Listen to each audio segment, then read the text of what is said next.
Revista La Internacional número 37, febrero de 2025, sección Documentos. Ucrania, 3 años de guerra y sufrimiento. Presentación, al cierre de este número de La Internacional, el 16 de febrero de 2025, la administración Trump intensifica sus propuestas de negociaciones con el régimen de Putin, mientras que en Ucrania, Zelensky anuncia que está dispuesto a discutir pérdidas territoriales. Hace ya 3 años que comenzó la guerra en Ucrania, que enfrenta por un lado a la OTAN y por otro al régimen de los oligarcas mafiosos de Rusia. Una guerra que el Comité de Organización por la Reconstitución de la Cuarta Internacional, CORSI, ha caracterizado desde el principio como una guerra imperialista, a ambos lados del frente. 3 años de destrucción, se ha avanzado la cifra de más de 1 millón de víctimas, civiles y militares, ucranianas y rusas, sufrimiento y desgracias para los pueblos ucraniano y ruso, enviados al matadero por sus gobiernos al servicio de intereses que no son los suyos. Una guerra para la que los países de la OTAN han vertido cientos de miles de millones de dólares y euros, con gran beneficio para la industria armamentística estadounidense, para armar al régimen de Zelensky, mientras Putin ha sometido a Rusia al régimen de la economía de guerra. A ambos lados del frente, los dirigentes de los principales partidos de izquierda han apoyado a sus gobiernos imperialistas, votando a favor de los créditos de guerra. Como lo han hecho los diputados de Socialistas Democráticos de América, DSA, el 20 de abril de 2024 en el Congreso de los Estados Unidos, o como lo han hecho los eurodiputados de izquierda, en el Parlamento Europeo, de los partidos socialistas y socialdemócratas, del antiguo Partido Comunista, de la France Insoumise, del bloque de izquierda o de Podemos, en más de 30 ocasiones desde el 1 de marzo de 2022. En la Duma rusa, los representantes del presunto Partido Comunista de la Federación de Rusia también han apoyado la guerra contra este socialchauvinismo del siglo XXI, retomando la caracterización de Lenin en agosto de 1914. Una delegación de militantes obreros internacionalistas ucranianos y rusos participará en el Encuentro Internacional de Emergencia contra la Guerra Imperialista Global, París, 21 al 22 de marzo.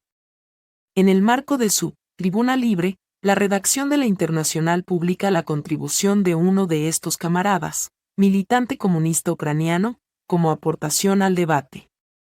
La redacción. Artículo escrito por Víctor Sidorchenko. La expresión, vivir en una era de cambio, que suele ir precedida de un profético, Dios no lo quiera, probablemente sea la que mejor resume el estado de ánimo de la inmensa mayoría de los ucranianos en las últimas décadas. Podemos afirmar con certeza que la sociedad y el país ucranianos se han convertido en el teatro de experimentos sociales muy sofisticados, que han culminado en la guerra ruso-ucraniana.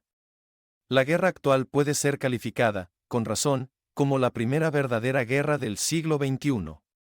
Es lo que afirman los militares y expertos de ambos bandos. Es una guerra de muy alta tecnología, que ha modificado ya, sin duda, la carta de los principales ejércitos del mundo y la producción de material militar por parte de los principales grupos del complejo militar industrial. Para las poblaciones locales, la guerra se ha convertido en una catástrofe humanitaria. Al mismo tiempo, para ambos beligerantes, la guerra se ha convertido en una oportunidad para probar el armamento moderno en tiempo real. La movilización, la espada de Damocles para los trabajadores de Ucrania al menos durante los 2 últimos años de guerra, Ucrania ha estado constantemente en el centro de escándalos relacionados con la movilización forzosa de civiles. El régimen de Zelensky, que al principio de la invasión rusa tuvo todas las oportunidades de agrupar a la población detrás de él en nombre de la defensa de la soberanía y la independencia del país, ha quedado totalmente desacreditado en 3 años de conflicto. La razón de ello es la movilización forzosa de la población, que ha dado lugar a la corrupción y a todo un sistema de estructuras y medidas punitivas, sobre el que se apoyan ahora las autoridades de Kiev. Según muchos expertos militares, en particular el ruso Valery Shiryev, los problemas de las Fuerzas Armadas ucranianas en el frente están relacionados principalmente con la ventaja numérica de que gozan las Fuerzas Armadas rusas. Es el problema que el régimen de Kiev ha sido incapaz de resolver en el último año. En cambio, el neologismo, busificación, sinónimo de movilización forzosa con procedimiento expeditivo, se ha convertido en la palabra del año 2024, según el diccionario Mislovo de Lengua y Argot Modernos de Ucrania. El Ministerio de la Defensa ucraniano calcula que para el verano pasado, en virtud de la nueva ley de movilización, 11,1 millones de hombres en Ucrania deberían haber actualizado sus datos en la aplicación para móviles Reserve y creada a tal efecto. Al final, solo 4,7 millones lo hicieron en el plazo fijado por la ley. Así que más de 6 millones de ucranianos se negaron a actualizar sus datos militares, expresando así su ruptura definitiva con este Estado. Como resultado, al régimen de Zelensky le resultó extremadamente difícil poner en práctica sus planes de movilizar a los ucranianos en las Fuerzas Armadas. Sin el establecimiento de una dictadura total sobre la población que vive en Ucrania, el sistema no podría a priori cumplir sus funciones de manera sostenible y eficaz. Este es el objetivo de los Centros de Alistamiento Militar, TTSK, organismos oficiales cuya función es imponer a la población el reclutamiento forzoso en las Fuerzas Armadas, con formas extremadamente medievales. Según la diputada Mariana Bouzo-Uglaya, el número oficial de agentes de los TTSK se estima en unos 100.000. Hay que añadir a ellos los que sirven en diversas organizaciones de voluntarios para ayudar a la movilización. En este sistema, la clase obrera ucraniana, debilitada por años de política de desindustrialización, es la clase más vulnerable y la más expuesta a la movilización.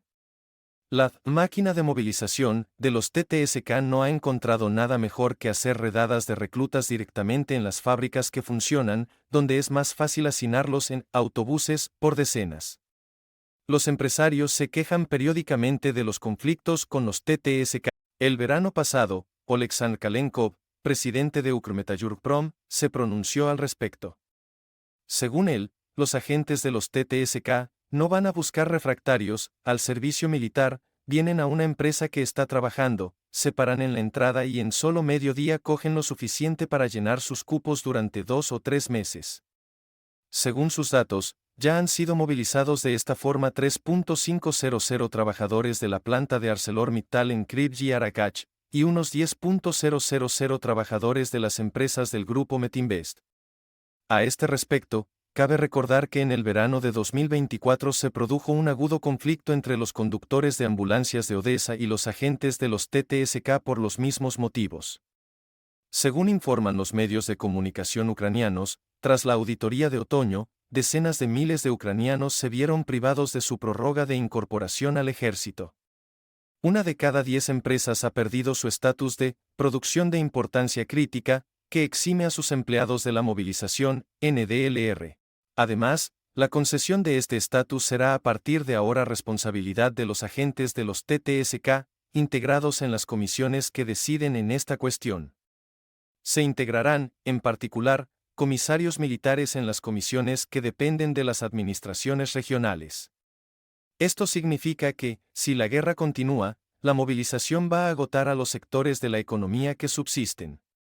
Por otra parte, la actual ofensiva de las Fuerzas Armadas rusas va acompañada, entre otras cosas, de la destrucción o el cierre de empresas, como en el caso de las famosas y únicas minas de carbón de coque de Ucrania cerca de Pokrovsk, región de Donetsk, cuya producción es esencial para la fundición del acero ucraniano.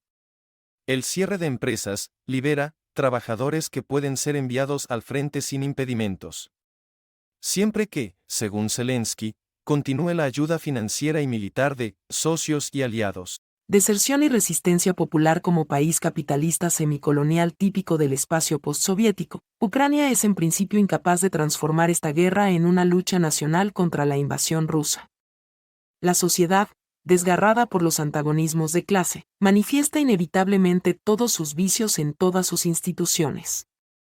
El apoyo de los países de la OTAN, por valor de miles y miles de millones de dólares entregados al régimen de Zelensky en condiciones de guerra, ha engendrado un tipo particular de corrupción en la sociedad, creando toda una clase de nuevos millonarios en dólares que viven según el conocido proverbio, la guerra no hace infelices a todos. Esta corrupción está ligada al rechazo masivo de los ucranianos, que están dispuestos a pagar muy caro para no tener que defender los intereses de un régimen totalmente desacreditado. Durante los 3 años de conflicto armado, Se ha establecido en la sociedad ucraniana un sistema de relaciones absolutamente inhumano entre las autoridades, las fuerzas de seguridad e incluso las instituciones médicas, por un lado, y la población, por otro. Su lógica es obvia: si quieres vivir, tienes que pagar. Literalmente. La guerra se ha convertido en la carga más pesada para los sectores más pobres y desprotegidos de la población. Desde las pequeñas ciudades, pueblos y aldeas hasta Kiev, la capital, dada la busificación generalizada de la población masculina y la consiguiente imposibilidad de salir tranquilamente a la calle, la única escapatoria a la movilización es pagar. Y cuanto más dinero tienes, más oportunidades tienes. Tras el inicio de las incursiones y redadas masivas en todas las ciudades el otoño pasado, las redes sociales empezaron a tener en cuenta las nuevas cantidades de sobornos pagados a los TTSK para escapar a la movilización. Un bloguero de Kharkiv publicó datos de quienes consiguieron pagar. Uno tuvo que pagar $5.000, luego $1.000 al mes. Otro fue liberado del centro de reclutamiento militar por $2.500. Por término medio en Ucrania, según los periodistas, cuesta $1.000 ser liberado de una redada, y entre $3.000 y $5.000 ser liberado de un centro de reclutamiento militar. De vez en cuando, el régimen de Zelensky organiza juicios espectáculo de ciertos funcionarios corruptos. Sin embargo, el propio sistema judicial, en general, está implicado en estos sórdidos asuntos. Como resultado, los acusados rara vez reciben un castigo serio al final de estos juicios espectáculo. Según datos del observatorio Open Data Bot, solo el 1,3% de altos cargos corruptos condenados durante la guerra fueron encarcelados. En total se dictaron 6,877 condenas, muchas menos que antes de la guerra. Casi todos los altos funcionarios condenados salieron del apuro con multas. Solo 27 han sido encarcelados. Una repetición de 1917. Como bien ha dicho el politólogo ucraniano Kostiantin Bondarenko, Ucrania vive actualmente una repetición de 1917 en cuanto a la negativa masiva a combatir y el comienzo de la descomposición del ejército. Al ejército de varios millones de personas que han huido de Ucrania, hay que añadir un enorme ejército de desertores y evasores del reclutamiento. Este problema es especialmente grave para las Fuerzas Armadas y muestra el estado real de la moral y la motivación de los soldados. Sobre todo los que han sido cogidos en las calles en el último periodo. El problema se ha agravado tanto que incluso los medios de comunicación occidentales han decidido plantear la cuestión. El artículo de la Deutsche Welle del 2 de agosto de 2024 fue especialmente elocuente al respecto. El problema de las deserciones en el ejército ucraniano ha adquirido una dimensión amenazadora. Incapaces de castigar a los desertores, las autoridades están dispuestas a perdonarlos, siempre que vuelvan al servicio, escriben los autores de este artículo a sensación. Periodistas alemanes han calculado que, basándose en la cifra oficial de 880.000 hombres en las Fuerzas Armadas ucranianas, 1 de cada 14 soldados desertó durante el conflicto. Sin embargo, esta cifra es controvertida, ya que de hecho, según los cálculos de muchos expertos, hay muchos menos soldados en el frente de lo que indica esta cifra. Al menos la mitad. Según fuentes oficiales ucranianas, hay unos 300.000 soldados en el frente. Esto significa que, según el número de procesamientos por deserción, no ha desertado un soldado de cada 14, sino al menos uno de cada 5. Sobre todo porque es precisamente cuando están en el frente cuando la mayoría de ellos desertan. En septiembre de 2024, el Financial Times informaba de un gran número de bajas entre los recién movilizados. Los mandos militares citados por el periódico afirmaban que entre el 50% y el 70% de los soldados de esta nueva oleada de movilización morían o resultaban heridos en los días siguientes al inicio de su primer destino en el frente.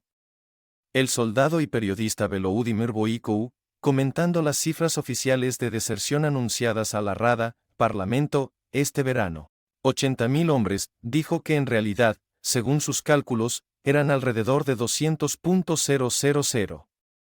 Para la sociedad ucraniana el año 2024 también estuvo marcado por la quema masiva de vehículos de los TTSK durante diversas acciones de resistencia popular. Una de las más importantes fue un motín en un mercado de Odessa.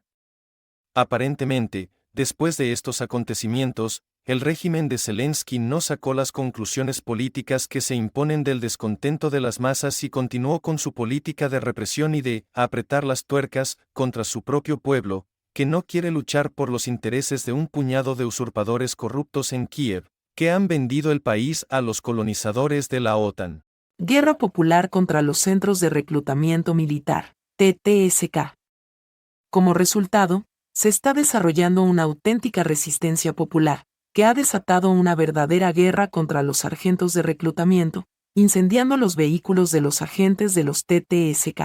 Además, los incidentes que se producen de múltiples formas en toda Ucrania demuestran que la gente se está desesperando y aprovecha la menor oportunidad para vengarse de los guardias de Zelensky. Estos acontecimientos asustaron tanto a los responsables del régimen de Kiev, que lanzaron inmediatamente las clásicas amenazas. Por ejemplo, el jefe de las fuerzas terrestres ucranianas, el general Drapati, responsable del trabajo de los centros de alistamiento militar, dejó estallar su ira en las redes sociales. En su mensaje, el general declaró que el asesinato de oficiales y los atentados contra comisiones militares eran una línea roja que no debía cruzarse. Según él, si no se castiga severamente a los asesinos, detractores y traidores, serán asesinados más oficiales en la retaguardia, en las gasolineras, en los supermercados, en los vestíbulos de los edificios y en las calles. En paralelo con esta situación, conocidos militantes de extrema derecha, utilizados principalmente para aterrorizar a la población en el frente interno, se han unido a los agentes de los TTSK para ayudarles en el trabajo sucio de la busificación forzosa. Por ejemplo, Boris Ovcharov, apodado Don Chanine, miembro de la organización fascista Pravyi Sector, pidió a los comisarios militares que dispararan, sin previo aviso, en caso de que los civiles movilizados les faltaran al respeto. Mientras tanto, en medio de toda esta avalancha de odio y amenazas contra la resistencia popular a la busificación violenta, el pánico a las posibles represalias populares expresado por los representantes del régimen es evidente. Hasta ahora, la propaganda de Kiev ha intentado caracterizar cualquier acción contra los TTSK como obra de los llamados agentes del FSB, Servicios Secretos del Régimen de Putin, NDLR. La propaganda de Estado ha explicado así los numerosos incendios de vehículos de los TTSK, calificados de respuesta a órdenes de agentes del Kremlin. Pero recientemente, el régimen ha tenido que admitir que las últimas acciones contra los TTSK son el resultado de la lucha de quienes se niegan a la movilización contra el régimen. Desde este punto de vista, lo que más parece haber asustado a los representantes del régimen de Kiev es que los rebeldes han pasado de una forma de resistencia pasiva a una acción más activa. Con su política, el régimen de Kiev ha generado una enorme masa de población que se ha negado a tomar las armas y unirse a las Fuerzas Armadas, lo que ha llevado a una situación en la que estos rebeldes han decidido tomar las armas, pero contra su propio gobierno. Al mismo tiempo, el SBU, Servicio de Seguridad de Ucrania, equivalente al FSB ruso, NDLR, anunció la detención de 5 miembros de la organización clandestina antifascista Frente Obrero Ucraniano que, según los servicios secretos, intentaban crear un movimiento insurreccional y comités de soldados para organizar el rechazo colectivo a combatir de los reclutas y militares profesionales. Según el SBU, los militantes detenidos habrían llamado a los hombres en edad de combatir a eludir la movilización, y a los soldados profesionales a desobedecer a las órdenes de sus comandantes y a desertar. Se acusa a los miembros de la organización de haber editado publicaciones de su grupo en diversas redes sociales y de haber pegado masivamente folletos propagandísticos en las regiones de Kiev, Dnipropetrovsk, Odessa, Poltava y Kharkiv. Todos los militantes detenidos tienen entre 20 y 32 años. Los pueblos necesitan una lucha fundamentalmente diferente. Cuanto más tiempo pasa, más se puede afirmar con certeza que el hundimiento de la URSS ha sido la mayor tragedia sufrida por el pueblo ucraniano. Según las estadísticas oficiales del gobierno, en 2050 solo quedarán 25 millones de ciudadanos ucranianos.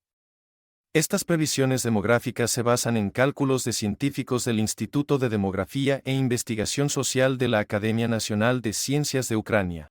Partiendo de una posición ventajosa, la de un país de 52 millones de habitantes situado entre los 10 primeros países industrialmente desarrollados de Europa junto a Alemania y Francia, Ucrania ha perdido con los años sus propias escuelas, sus institutos científicos y técnicos de vanguardia, su industria altamente cualificada, su producción de automóviles, aviones y cohetes, sus vastos territorios y, lo que es más triste, millones de habitantes.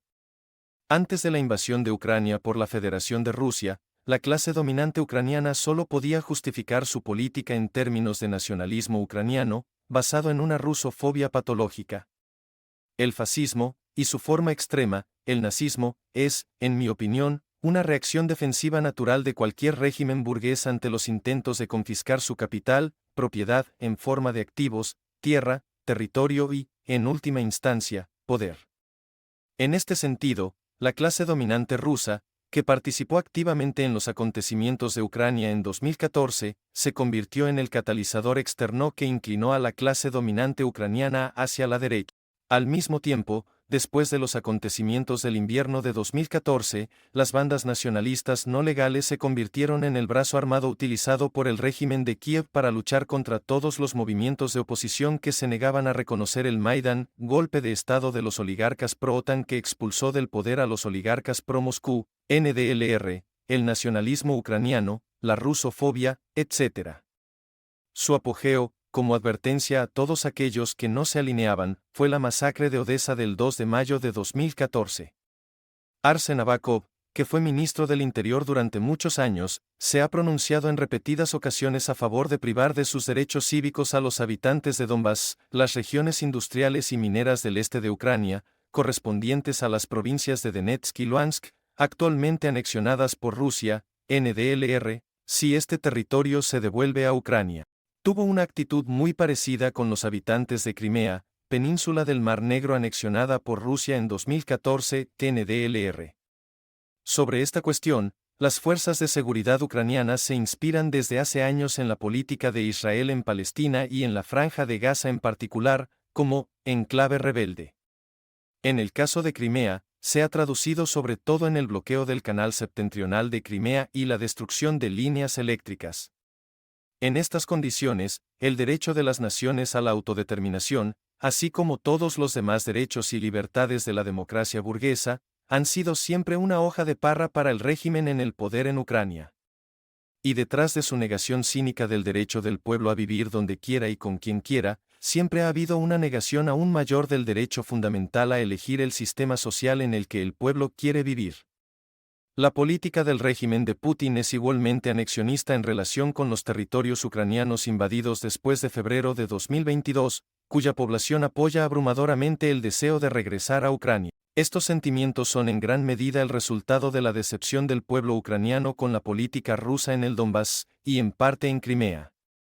Además de las evidentes intenciones anexionistas tanto de Kiev como de Moscú, el pueblo ucraniano es víctima de una confrontación internacional entre Rusia, Estados Unidos, la Unión Europea y la China, etc. Y en esta confrontación, cualquier combinación vencedora a costa de la sangre de rusos y ucranianos solo conducirá en última instancia a la derrota del pueblo ucraniano. En efecto, al luchar contra la esclavitud que quiere imponerle el imperialismo de Putin, el pueblo ucraniano cae en la esclavitud que quieren imponerle el imperialismo europeo y estadounidense, convirtiéndose en una mera moneda de cambio entre las grandes potencias. En este contexto, cuanto más avanza la guerra, más se aprietan las tuercas en el interior del país, donde el régimen de Zelensky ha establecido una auténtica dictadura sin siquiera base jurídica formal, apoyándose en los militares, los agentes de los TTSK y diversos tipos de grupos de voluntarios especializados en la caza de rebeldes que se niegan a luchar. Sobre el derecho de Ucrania a defenderse, a veces oímos a camaradas de Rusia hablar del llamado derecho de Ucrania a resistir, a defender su país. Por desgracia, desde el punto de vista de la estructura de clases de la Ucrania contemporánea, este derecho es una quimera. En realidad, lo que la población está llamada a defender, aquello por lo que debe morir, es un régimen burgués absolutamente desacreditado y hostil al pueblo, que, con su política, ha pisoteado los intereses nacionales abstractos y ahora pide la cesión de los recursos naturales, minerales y económicos de Ucrania al provecho del capital occidental, a cambio de su ayuda militar. Esto plantea la pregunta siguiente: ¿hasta qué punto debe integrarse el derecho de las naciones a la autodeterminación en nuestras actividades políticas cotidianas? En mi opinión, en el espacio postsoviético, esta consigna ha sido confiscada por fuerzas antipopulares burguesas locales exclusivamente reaccionarias, cuya política, como en Ucrania, se reduce en última instancia al banal saqueo de la propiedad soviética. A veces, el pueblo también puede equivocarse. Y la propaganda, en las condiciones actuales, tiene una influencia extremadamente eficaz. En este contexto, debería cuestionarse cualquier partición territorial de Ucrania, así como su separación de la URSS en general. De un modo u otro, han tenido consecuencias muy negativas para este país. Y para la mayoría de la población. Solo han beneficiado a una élite ultraminoritaria. Objetivamente, la salvación de los pueblos de la antigua URSS reside en su unión máxima y justa sobre la base de los principios socialistas. Entonces, las cuestiones de frontera se convertirán en simples cuestiones de organización territorial moderna y armoniosa de nuestros pueblos. Cualquiera que sea el resultado de la guerra, para los pueblos ruso y ucraniano, la victoria de uno u otro de los grupos burgueses enfrentados en esta sangrienta confrontación no traerá ni una paz duradera ni, sobre todo, una paz justa. La única manera de lograr una paz justa es derrocar a los dos regímenes políticos que han conducido a nuestros pueblos hermanos a semejante catástrofe histórica. Precisemos, mientras los intereses de Estados Unidos y, en general, de los principales círculos imperialistas de Occidente, estén representados por una u otra fuerza en Ucrania, utilizando el territorio de Ucrania para oponerse al imperialismo ruso y apoyándose en fuerzas abiertamente nacional-fascistas y rusófobas, no habrá paz duradera entre nuestros pueblos. Por otra parte, una victoria en condiciones estadounidenses traerá poco bien a los pueblos de Rusia. La experiencia de esta guerra ha demostrado inequívocamente que Rusia, dentro de sus fronteras actuales, equipada con un escudo antimisiles nucleares y capaz de eludir una serie de sanciones, es un obstáculo para la hegemonía estadounidense en el planeta. Y en el futuro, todos necesitaremos una Rusia socialista en su formato actual. En consecuencia, la única salida correcta a esta guerra es transformarla de guerra imperialista en guerra civil. De guerra de conquista en guerra verdaderamente liberadora. La extrema derecha levanta cabeza en todo el mundo. El ostentoso gesto de Elon Musk, con forma del célebre saludo nazi, y su apoyo a la organización de extrema derecha AfD han acabado por desenmascarar el libertarismo de los nuevos dirigentes de la Casa Blanca en Washington. La invitación de fuerzas abiertamente ultraderechistas a la toma de posesión de Trump, junto con el inicio de una política estadounidense descaradamente expansionista hacia sus vecinos más cercanos, sugieren que el mundo se acerca cada vez más a la amenaza de una tercera guerra mundial. Las contradicciones inherentes a la economía capitalista mundial moderna no han desaparecido desde la crisis de 2008. La política de desglobalización, el periodo de redistribución de los mercados que ha comenzado, la política de sanciones y las guerras locales entre grupos imperialistas emergentes muestran que los eslóganes de paz y de acuerdo rápido con la Rusia de Putin son un farol, puro y simple, para enmascarar las causas profundas de los conflictos mundiales agudos que se avecinan. La única manera de salvar a la humanidad de la catástrofe militar que la amenaza es un movimiento obrero internacional de masas en todo el mundo. La consigna, socialismo o barbarie, es más actual que nunca para toda la humanidad progresista.